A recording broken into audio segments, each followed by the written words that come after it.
The word primary carer has been bandied around recently and changes are happening in family law. And so today's episode, we're going to be talking about what is a primary carer, why does it matter, how can you prove it, and what's been changing in family court in Australia. Welcome, Mum. Hello, Laura. Hello, everyone. Now, before we get started, Mum is not your lawyer. I am not a lawyer. And we are just talking about the topic of primary carer. Also, this is based on Australian information. However, we are going to be talking about how you can prove being a primary carer, and this may help you in no matter what country you're in. And it also may help you, if depending on your divorce personality type, to know what to expect when dealing with this issue. Doesn't matter what country you're in because people are the same everywhere. But before we get started, just a reminder, there may be discussions of family violence. So if you feel triggered by that, please call 13 11 14 Lifeline. And if you are experiencing family violence, you call 1-800-RESPECT and get support. All right, let's get to our jingle. Let's get started. Hello, I'm Laura, divorced mother of 3, and I'm here with my mother, Lynette Galvin, with 35 years experience in family law. You're listening to the Divorce Course podcast. Through our candid discussions, we hope to help you through your divorce or de facto separation. We will be answering the most commonly asked questions and covering the stages and steps that you will face on your way to freedom. Now, Mum, before we get started, I just want to say to everyone who's listening, don't hate us. We are just saying what's going on. I know when it comes to custody and issues of this nature, people can get very passionate and very angry and very upset. And I understand that because kids are your world. So we're not doing this to upset anyone. We're doing this to make it clearer and easier for you to see. So for those people who think the system's broken or the rules are wrong or whatever it is, that's not our fault. What we're saying is, this is the information so that you at least have some clarity in what you're going to be moving forwards with. And again, like we said, please go see a lawyer. So, Mum, let's just get started right off the top. Okay. What is primary carer? So, primary carer is a term used in relation to children. And I looked up a few definitions this morning before we came on to see what other people's take on primary carer is. And unsurprisingly, nearly all of it is related to law. And nearly all of the law is related to family law. So primary carer is normally a retrospective look, a look at who has or is spending the most time with the child. And some definitions expand beyond that to talk about who's making the decisions for the child on a day-to-day basis. Right. So it's basically the person that's doing all the kid stuff. Yeah. Really. And in a case where you've got a stay-at-home parent, they will be the primary carer almost always. Okay, well, that was one of my questions. Is it always if there's the breadwinner and then the other person is the primary carer? Yes. Or are there situations where it can be the breadwinner and that can also be the primary carer? I think there are some times where mothers work. Let's face it, primary carer for little kids is generally the mother. And I don't feel too sexist in talking about that because the cases talk about that as well. So if a family has divided their labour up so that one stays home with the kids, one goes to work, then the person staying home with the kids is the primary carer, just by virtue of the number of hours in a day. So it's not gender biased? No. It's just literally down to hours and time spent with the kid. And why it matters, well, so the court has a more expanded definition for that. But why it matters is that since the repeal of the old laws and the introduction of the new laws last year, the question of the status quo or the best interests of the children has been raised again. And the court will, on an interim basis, this is important, where they haven't got time to go into cross-examination and detailed examination of all the facts, they will, I believe, go back to how they used to go for interim hearings. And they'd say, what is the status quo? In other words, what's happening now? Are the children settled there? Then we're not going to change that. We're not going to mess with that. All right. So before people get nervous, an interim basis means it's not the end decision. That's right. It's just while you guys are sorting it out, Mum's saying that the court may, if they did have to make a decision, would try and just keep it as it is. So whatever's happening currently, that the court's more likely to, for the kid's best interest, to leave it as it is until they've actually looked at the case and examined all the things at a final trial. Is that right? Yeah, that's right. Because In the old law, where 50-50 was kind of the, I don't know, kind of the end point, I guess most people were aiming for, equal shared parental responsibility, equal time with the parents. The courts were, for a while, just going, yes, but on an interim basis, on these early court things, but we haven't got time to explore it. We're just going to leave everything as it is for safety's sake. Unless there's a real reason to change it, we're going to leave the kids where they are until we get to final hearing. And that was a problem because final hearings were sometimes a few years away. And by the time you got to trial, the status quo that was existing in an interim order was established, and it really wasn't really worth fighting sometimes. But now Good's case, Goodes case, is no longer good law. Okay, so it's out the window. So now the court, because in that case they said you've got to make those decisions on an interim basis and you've got to look at 50-50 on an interim basis, more or less. Now the court doesn't look at that. They don't have to decide an interim hearing based on percentage of time. They are going to go back, I believe, and so do a lot of academics believe, back to the old situation where they're going, look, guys, before you got in here fighting over who does what and who did it, what did you arrange? How were things before? What are things now? And are the kids okay? Oh, yeah, they're doing okay at school. We're going to leave the status quo. We're going to leave it as it is in case we do more harm than good. And then what they're doing is relying on the arrangement that the parents had come to of their own volition. And they leave it like that until final trial when they get time to look at everything through a microscope. So, Mum, are you saying the primary carer issue only matters for interim, or is it also matters now for final hearing? I think it matters for final as well, because the test for the children now is the best interests of the children.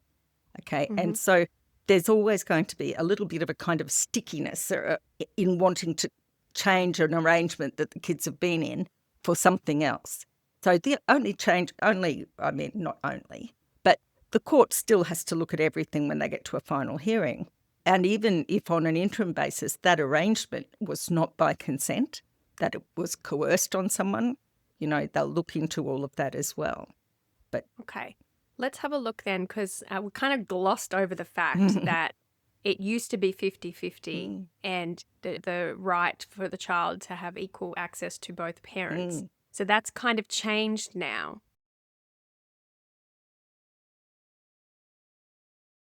It hasn't kind of changed, it's gone. Okay, it's gone. So can you just explain what it was and what's the difference? Okay. What's the change? And we've got an episode, if you'd like to go listen to it, you can. But just so that people can understand why primary carer matters now. Yeah. Okay. So under the old legislation, if I can remember it correctly, the court had primary considerations and secondary considerations. And the primary considerations were the child being safe psychologically, emotionally and physically. And secondly, it was the right of the child to be loved by and spend time with both parents. Right, and then into the secondary considerations, it talked about that the court had to consider if they were ordering joint parental responsibility, then they had to look at the time that the child spent with the other parent. They look at equal shared time first, and then they look at substantial and significant time, and that was a whole case thing about that, weekend, school days, etc. And had to explain themselves. So they actually had a starting point of 50-50. And the judge had to explain themselves down from there. So all right, so it was 50-50 pretty much. Pretty much every judge, if they weren't going to do 50-50, they had to explain why and give a really good reason why. And if it was way less than 50-50, they had to give a really good reason why. Yes. So that changed. Yes. So it's not that now. No, that's gone. That's gone. Now the only consideration, the main one, is the best interests of the children. And then Section 60cc goes down to explain how the court would look at the best interests of the children. And before they changed the law back in 2016 to this 50-50 thing, it used to say this. It used to say the best interests of the children, which is why I'm confident in going back to old cases and look at them, because we are kind of back to the future with that. So it's pretty much It's a no-brainer. I mean, Yeah. and again, we're talking about court, and a lot of people aren't going to go to court. A lot of people are going to negotiate this themselves or go through mediation and negotiate this. So a judge isn't going to decide this for you. But any loving parents would want to do what was the best interest for the children. But, it is hard, I guess, for parents to put that lens on sometimes because they desperately just want to see it as fair for them to have time with their kids as much as the other person has time with their Yes. kids.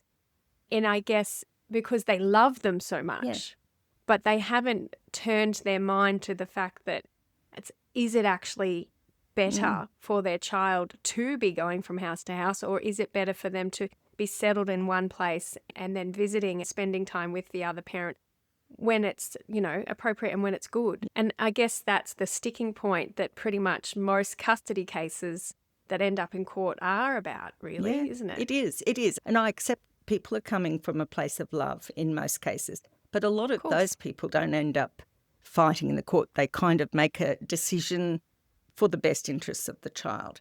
I think you said most people come from a place of love. So let's just touch on that because I want to talk about the 4 personality types and why primary carer matters and how this works. And that because realistically, manipulative and controlling is the one that ends up in the courts. And they're the ones that aren't coming from a place of love. That's the feeling I've been getting from all the messages that we read and the people that we deal with. Is that what you see, Mum? Oh, it's definitely what I see. And I think that's the ill that the new legislation is trying to cure from the old cases, because on an interim basis, a very clever person, manipulative, controlling person, they could see that, and it's not just me saying this, by the way, these are submissions to the Law Reform Commission. They said that a lot of people who are manipulative and controlling are wanting more time so that it would reflect in them getting more property settlement, or they wanted more time so they paid less child support. So financially motivated is what the court has said. And you're missing one. Hey, I'm and hurting. sure people do it to hurt, just to hurt. They may have showed no interest whatsoever in the children ever, and then all of a sudden they want it 50-50 and they're willing to fight to the death for it in court. I guess that, yes. So I was quoting one study that went into the Law Reform Commission, but I think that the government or the legislation acknowledges that, Laura, because I did see so much of that. If they know that your Achilles heel is the children, right? If the thing that's most important to you, and fathers and mothers, if that's the most important thing to you, then a person who isn't afraid to hurt the kids in their effort to hurt you may put their hand up and ask for something that's completely different to what's happened before. And if they continue to manipulate the kids when they were in their care, this was causing great harm. And it's funny, Laura, remember we looked at the Attorney General's statement when the new legislation came out last year? Yes. And essentially they were saying, oh, we never meant that. We never meant that 50-50 was the starting point. But the judges and then the lawyers thought it meant that. So, and I'm sure, I bet there's people listening to us today where the lawyer has said to them, look, there's no point arguing anything other than 50-50 because you won't get it. And we all know people who've been told that, and so they cave in. So realistically, the catch and the problem with it's great that they're changing the law. It's great that they're trying to take away this entitlement that all parents seem to have, that they can have 50-50 with their children if they go to court.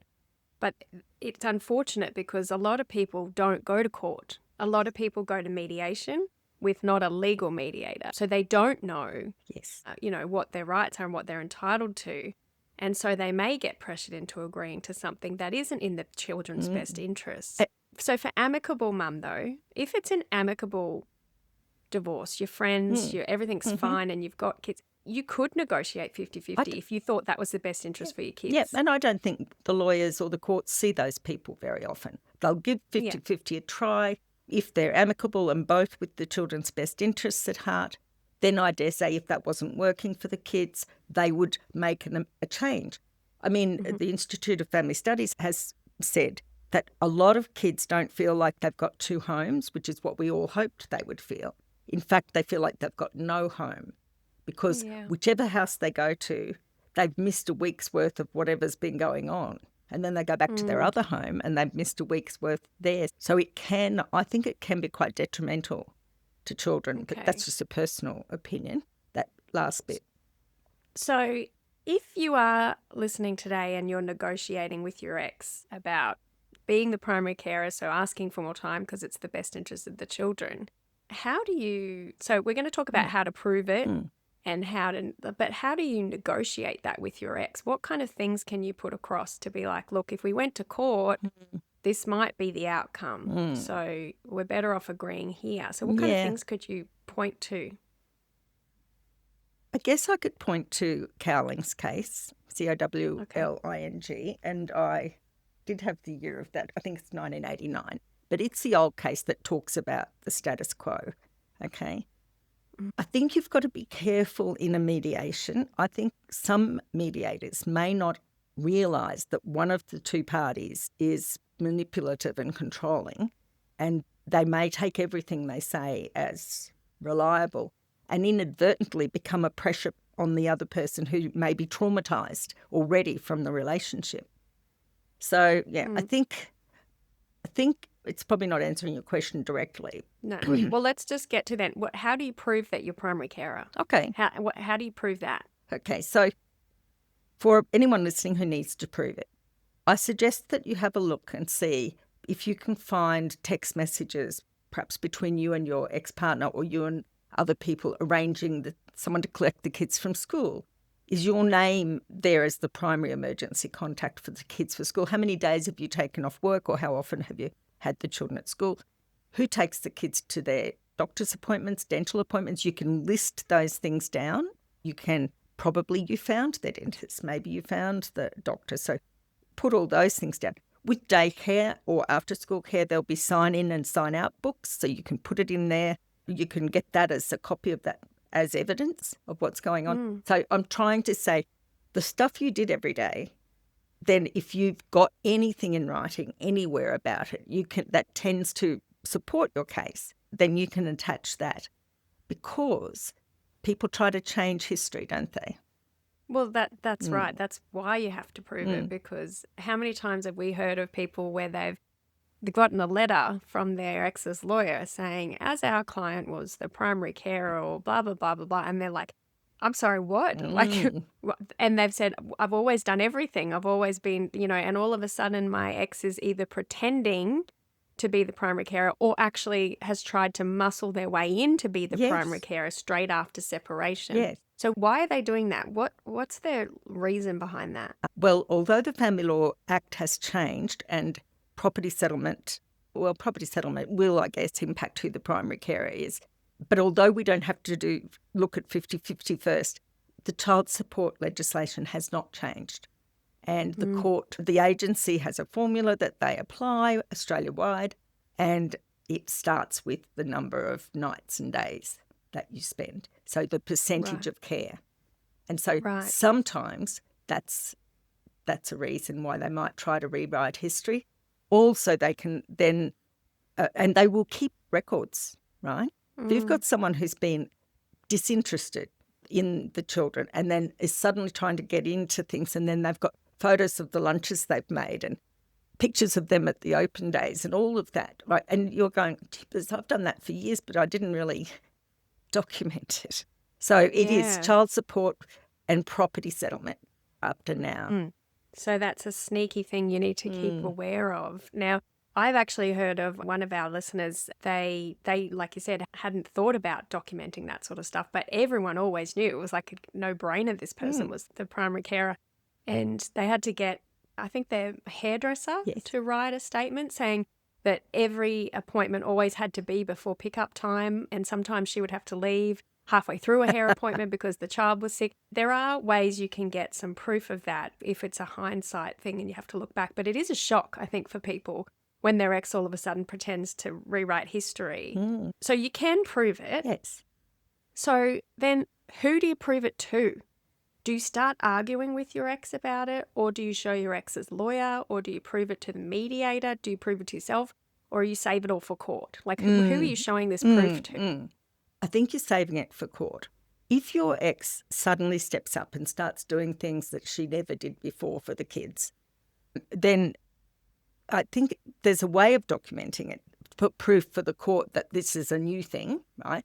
And that is that you might send an email or a text saying, look, just so you know, the dental appointment, this is the address and this is, I get there 15 minutes earlier, Just kind of own it again and give them instructions for things.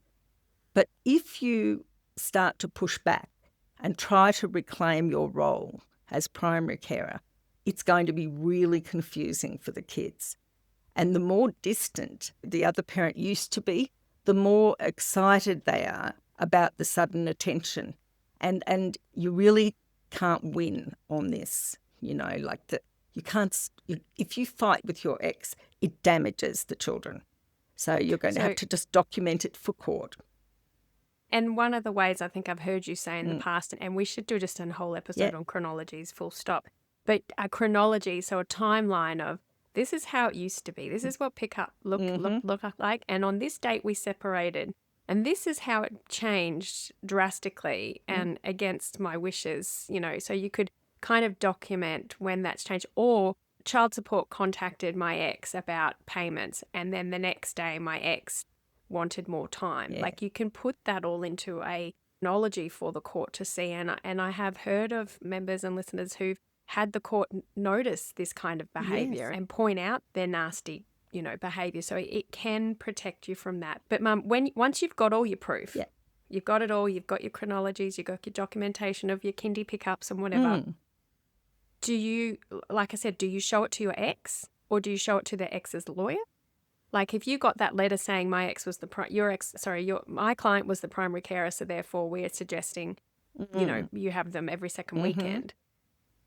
Do you write a letter back showing them all, the ex's lawyer, all the information, or do you save it for mediation? Yes. So I think you immediately should go right back and say, that's not the case. This is new from your from your client.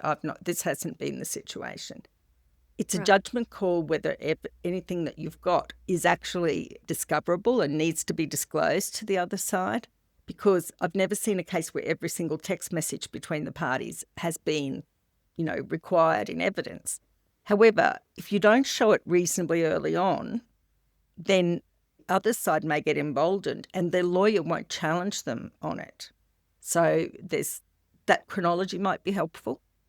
Even though you've prepared it in advance of court proceedings, a chronology can be really helpful, particularly if you can slot things in. So when I was at the bar, that was the first thing you do. You get a big fat brief, and the first thing you do is get everything in time order, even if it's dates, or even if there's two things happen on a date, put them in the time order. And suddenly the picture becomes very clear. So you've got to try and present it so that everybody gets it, including your own lawyer, because I do see some people whose lawyers don't believe them. So you've got to get your lawyer on board, their lawyer on board, and hopefully then it won't go to court, because once their lawyer figures it out, they'll be like, oh, okay, well, mate, you're barking up the wrong tree and you're going to be wasting money.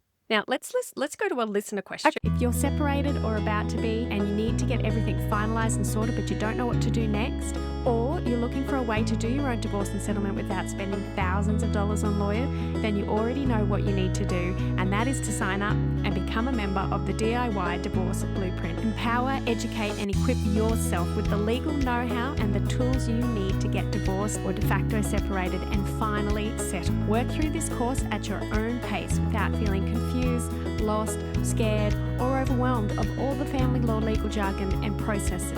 Let us walk with you through this journey and show you a better way. Now, let's go to a listener question. Okay. Oh dear. Now, obviously, we've changed lots of details so that Okay. this isn't a discover, but we've got this question recently. And if you'd like to send us a question, you can. We may or may not answer it based on what topic we're doing. I always just search through and look for the topic. You can email us at thedivorcecourspodcast@gmail.com if you want to send us in a question. But this was like, hi team, firstly, I love your podcast episodes. They're hugely helpful. Thank you. It's filling the gap between my lawyer and psychologist during the hardest, most stressful time of my life. I'm already further along in the journey than a lot of the topics that are covered, but I'm separated. I attempted mediation, which resulted in no agreement and a Section 60I certificate being issued.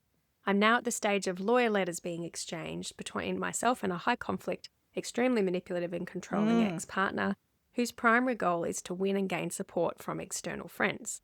My ex-partner has now filed paperwork to take me to court, and the main issue being parenting plan for my children, demanding 50-50 custody, which is not in their best interests. I've been their primary carer all their lives, and family violence is a factor. You know, I heard from someone the other day that some lawyers don't realise the law has changed. I think the old lawyers like me, who were around before the law changed in 2016, it was pretty comfortable to slip on the old cases and go back to that way. But a lot of the younger new lawyers may not quite understand the impact of this. So for that listener, I don't think 50-50 is going to get them anywhere. It always seemed to be based on what was fair for the parents, not for the kids, in my mind. So the cases that I've read lately, the ones coming through, 50-50, it may be considered or it may not. The judge won't get appealed on it if they don't. What the court is going to look at on an interim, if you've got an interim basis, the court's going to look at the best interests of the children. And one of the ways that they're going to do that is to look at what the situation was as the kids before separation, and trying to minimise the impact of the separation on the kids by keeping those arrangements pretty well the same. And the question is whether the children are in a settled environment or, and a settled arrangement. And the mention of family violence as well, Yes, Mum. Would that's that right. play into the decision? It is. It's 50-50? Yep. It's the first thing the court looks at for children is whether there's been family violence. If there has been family violence, you need to document that, listener, and put those down in date time, whatever you can think of, and do some research. What is family violence? Because often we don't know. So look at that purple book that the Gold Coast, is it a community, puts out? I'll pop that in the show notes, the purple book. Yeah. Yep. And so if a person is violent, then are they capable of providing for the emotional and psychological welfare of the children, let alone the physical welfare of the children? So I would raise the family violence for the emotional and psychological welfare. And I would raise that she's been primary carer? Absolutely. Really a lot easier to prove if you've been a stay-at-home mum, as we said, or stay-at-home dad. But it's about, there's a lot about attachment theory for children. So sometimes these questions are answered more readily if the children are little compared to if they're 15 or 14. Yeah. Okay. All right. Well, hopefully that helps you feel a little less stressed there.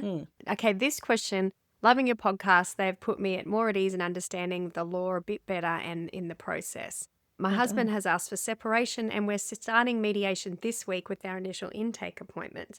He wants 50-50 with the kids, which his mum would be doing most of the work because he's not available to do it.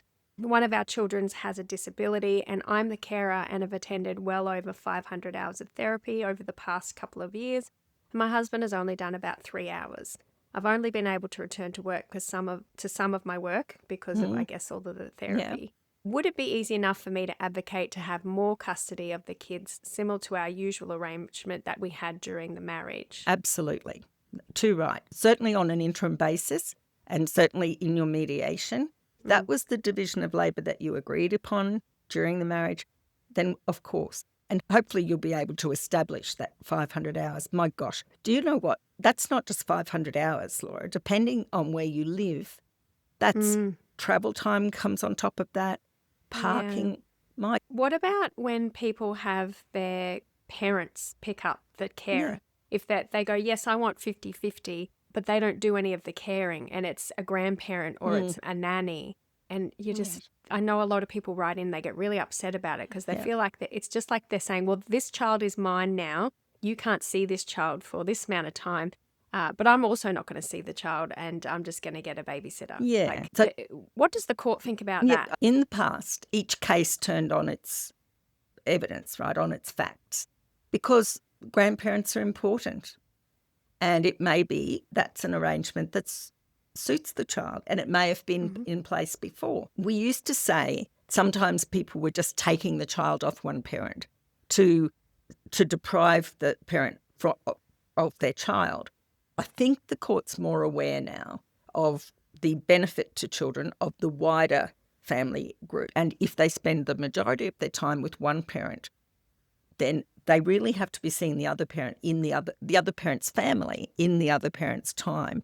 And as that time is a bit shorter, then I think it's less going to upset the court that someone else is picking up the kids. What if it's not family? What if it's a babysitter, a nanny, or a random? So the law changed gradually in case law when they brought in the 50-50 shared care and 50-50 time. They had to take into account that in a given week, a parent might not be able to collect the children or do something with the children.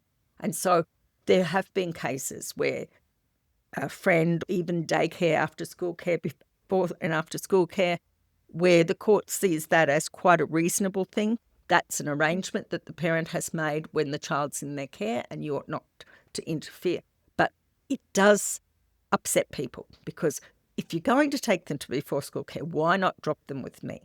And why not drop them? Why don't I pick them up? Because I live just up the road. But it's about perception of the children as well, of the parent who is able to make arrangements for themselves. So those cases will turn on their facts, Laura.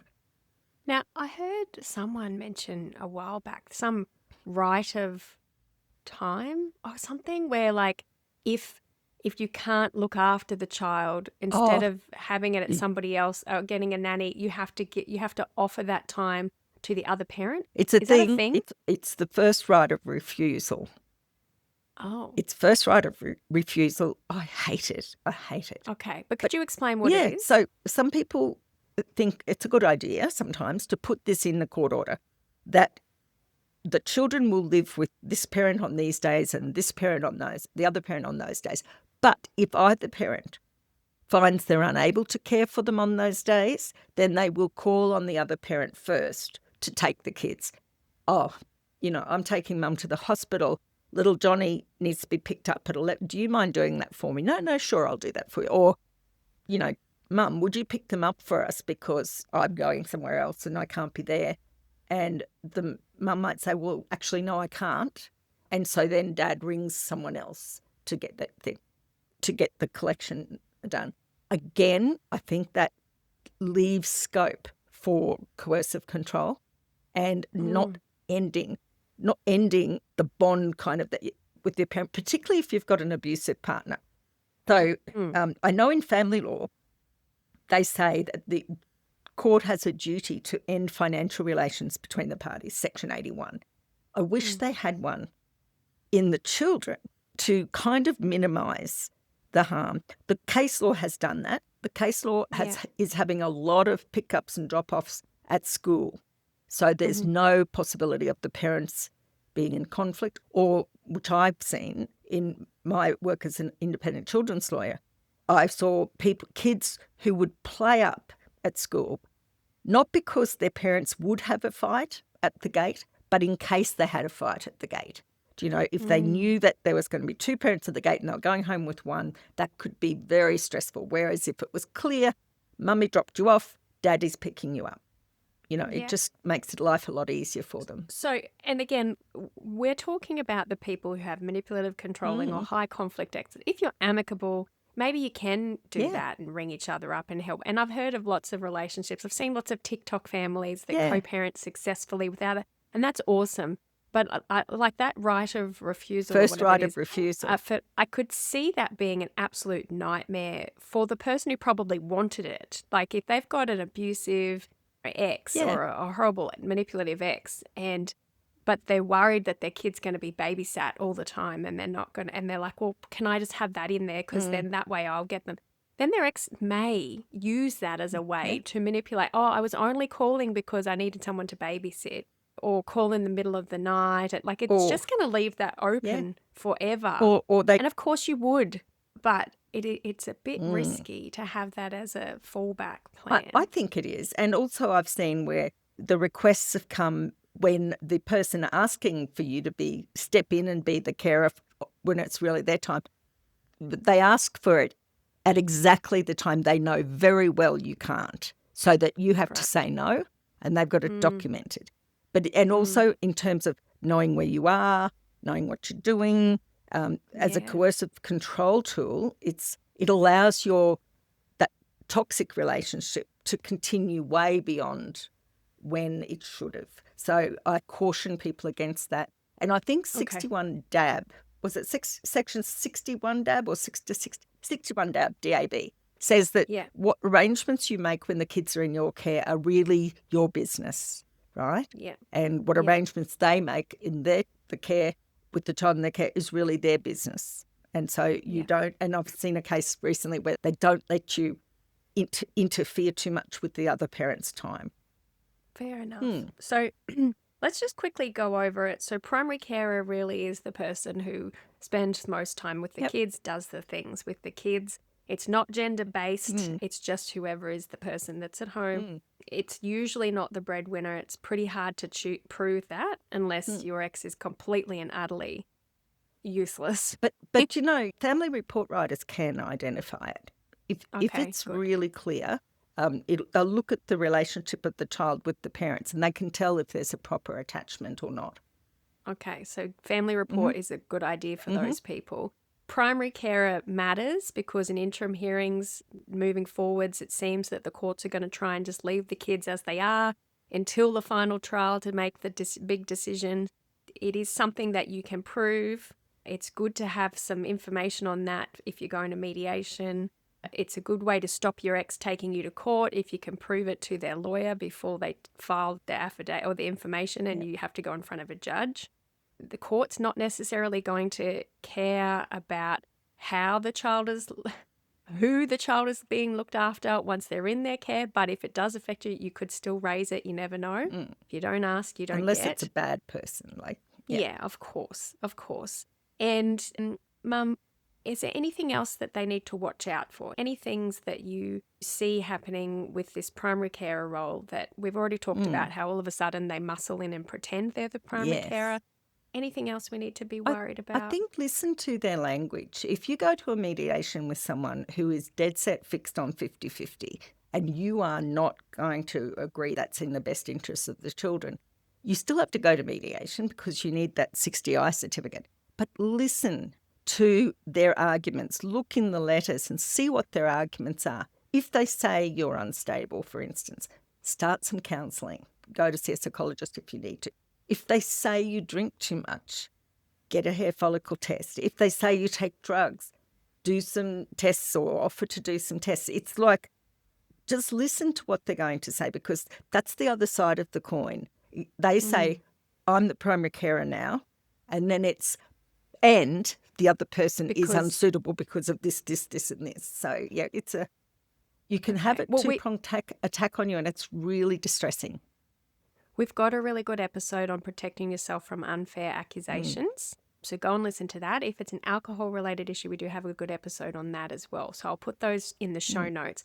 Mum, what would you embroider on a cushion for anyone listening today dealing with this stressful issue where you have to label yourself, which annoys the heck out of me as well, that there's labels when it's just you doing what nature has intended and how your family has managed to fall into place. But And it's funny how you have to depend on it. Do you know how Yeah. you have to rely on what's happened and they're rewriting history? So I thought, I wrote down something. Oh, that's right. It's a lot to embroider. You'll need a long cushion, but it's detachment, the quality of the time that you spend with the children and the attachment that the children have with you. Okay. Because that's Quality and something, attachment. that's something that can be assessed by the family report writers, the child impact writers, and also it will come through in your affidavit. I just read a Right. case of a lady who, it's a reported case. She went to court for the child. The other side wanted 50-50. And this lady said, the mother said, I want them more than my husband does. I want them to have a home base and visit, their father. But if the court's not prepared to do that, they'd been doing this for 11 months against her will, and it hadn't worked. She said, but if the court's not prepared to do that, then I agree for them to live predominantly with the father and spend 4 days a fortnight with me. And the court said, it's a very risky gamble, but I think she was genuine. And the court said that the mother seemed more in tune with the children's needs and awarded her the majority of the time. Whoa. Well, that's a gut punch. That's really showing how much you care about the kids. Yes, It's yes. really showing And it. If it's always going to be like that. If you go to court, there's going to be two people. You know deep down in your heart who's they're best with most of the time. And it's not all the time. It's just more than 50-50. I think I've heard of people in their affidavits to try and get that quality information across where, the mother had a ritual of reading a bedtime story and they had little activities they did every day and a little chart of, Play-Doh and what they were going to do that day. And they went to the library every second week and listened to the storytelling man and, went to music class. Little rituals and little things that you do, family fun nights every Friday and have some examples. Think about those little rituals that you have with your children that they would miss. That you do, that you create, that goes on in your family life, and put that in your affidavit to get across the quality that you provide for your kids so that the judge gets it. Because again, if you are going to go to court, it's a judge that's going to decide. And I know it sounds silly to be telling a judge how you read bedtime stories to your child based on the library books you choose every second Tuesday, but that could be the difference between them figuring it out or not. I think in most cases there's an aha moment. And I think that an aha moment sometimes can be those details that make your affidavit live. It's not enough in your material to say, I was the primary carer. You need to show the breadth of experiences that the children have with you and the type of life they have. Photos don't work. I mean, as Judge Bell once said, I've never seen a photo of an unhappy child attached to an affidavit. So photos don't work. But that makes your case live, and I think one of the things that the court looks at is the types of experiences they have. And there are clauses there for Torres Strait Islanders and Indigenous people. But we can also do it between people. One parent might be like roller skating, kite surfing type father, and the other parent, if they don't put anything in, it can look like it's not a really child-focused environment. So, yeah. All right. Well, that was a tough one. Mum, I know you said quality and what was it? Quality and attachment. And attachment. And I'm also going to embroider another one that says start as you mean to go on, because Mum says that all the bloody time. So start as you mean to go on with your kids after separation, because usually status quo is what's going to happen in the interim. You're right. Just before we go, we're closing doors for enrolment for our members and our online course that closes tomorrow. It's actually when this podcast is going to go out. But you've got today, listening as of Wednesday, you've got today. This is your last day to enroll, so don't miss out. Also, if you are interested, I am going to start up again because I'm loving the listener questions, but I would love to see some reviews on Apple, or if you can I'm going to focus on Spotify for the moment. If you do a star rating on Spotify, but then jump into one of the episodes that you've found really helpful and give us a comment that is basically a review. We're going to go back to choosing one person a month to get a free call with Mum. Okay, darling. It's good for us to keep in contact with our listeners. So this time next month, October 9th, I will be choosing one person from this month who has written a review in the Spotify comments and given us a star rating from Spotify. If you're interested, go and jump and do that. I'll also include YouTube as well. You can comment and give us a review in the comments on YouTube as well. So don't forget, doors close tomorrow for enrollments. I am sorry if you had to listen to this episode because obviously your heart's probably in your mouth right now, worrying about what's going to happen. And we do feel for you, and we hope that this goes smoothly for you and that everything happens in the best interest of the children. And don't worry, so many people have gotten through it. You can get through it and your kids will get through it and everything will be better eventually. It's just a little bit yucky in the meantime. So thank you, Mum, for your time, and thanks everybody for listening. Thank you, Laura. Goodbye, everyone. All the best. Bye. If you found this podcast helpful, we'd love it if you could rate, review and subscribe. By doing so, you are spreading the word to help someone else just like you. Lynn would like to remind you that this podcast is general advice only, and you should always get legal advice in relation to your particular situation. And remember that the Australian laws may have changed since recording.